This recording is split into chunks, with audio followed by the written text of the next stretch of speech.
As the Olympics grapple with uncertain times, Paralympic athlete offers powerful example of mental fortitude. As the Olympic and Paralympic movement grapples with Tokyo 2020's postponement amid the novel coronavirus outbreak, Mallory Weggemann understands. She is built for adaptation. As Paralympic athletes, this is our job, Weggemann told CNN Sport. We are constantly in a fight with our bodies, and we are constantly finding ways to adapt. On January 21, 2008, Weggemann went to the hospital to receive an epidural injection, her third, to help treat back pain caused by postherpetic neuralgia. The injections were supposed to help with debilitating pain. Instead, they left her a paraplegic, with complete loss of movement from her abdomen down. There is a piece of me that feels like this isn't that different from when I was paralyzed or when my arm injury happened, added Weggemann, referring to another debilitating setback in 2014 when she sustained permanent nerve damage to her left arm after a fall. I'm leaning on the knowledge that I've gotten through these things before. It's okay for us to feel the emotions. Right now I am controlling what I can control. Read. Japanese PM and IOC chief agree to postpone 2020 Olympics until 2021. A competitive swimmer since the age of 7, Weggemann found herself back in pool only 3 months after her life-altering injury. In the 4 years that followed, she broke 34 American records, 15 world records, and became a 2-time Paralympic medalist at the London Paralympic Games in 2012, winning a gold and bronze medal. Most Paralympic athletes have stories like these. They are always credited for their ability to inspire. But in times like these, they are in a unique position to offer even more. Paralympians understand mental fortitude. For so many of us, our daily lives are ever evolving, added Weggemann. That is part of our DNA. If you become a Paralympian, you have mastered that. You know how to handle an ever-changing environment. For us, it's our bodies. Our impairments bring uncertainty, and that's our normal. From a training standpoint, many of us have been in situations like this before. Our daily fight is getting back to the point where we can perform the tasks needed to live and train. Grieving processes even so, Weggemann admits Tuesday's official announcement from the International Olympic Committee (IOC) and Japanese Prime Minister Shinzo Abe took its toll. The two sides agreed to push the 2020 Olympics and Paralympics back by a year.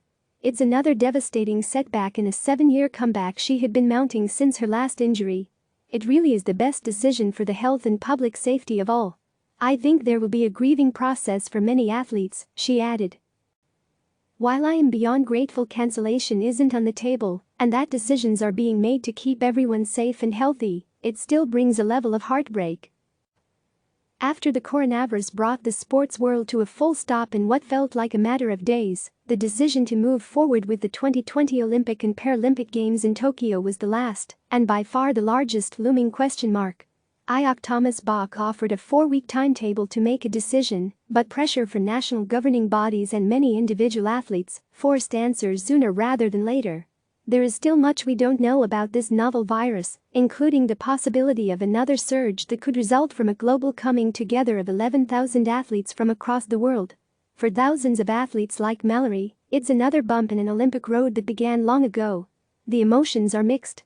Key qualifying events had already been cancelled across a variety of sports. The U.S. Olympic and Paralympic training centers in Colorado Springs and Lake Placid had closed their doors last week for at least 30 days, leaving hundreds of athletes left to find other options. Weggemann had to have equipment from a local gym donated to her garage.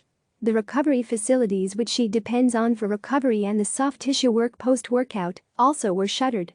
Not forgetting all the hard work and sacrifice lost.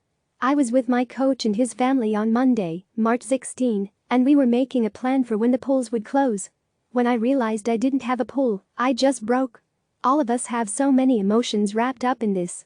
It's hard not to go down the rabbit hole of thinking about the worst. I've been fighting for 7 years to get back to this point. We got married after Rio, and our entire future has been around planning for Tokyo, added Weggemann, who is married to Jeremy Cinder. We've put having children on hold. We've put our entire lives on hold. Given her character, Weggemann is already searching for positives.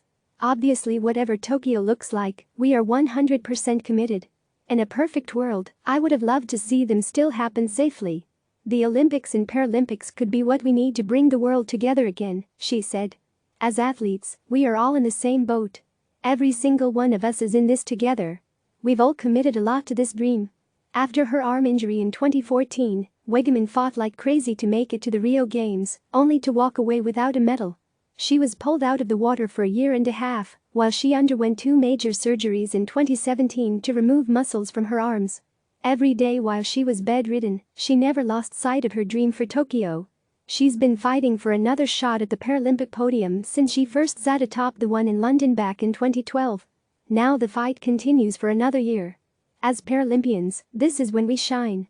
This is what we've been through our entire lives. Click subscribe to receive the latest news.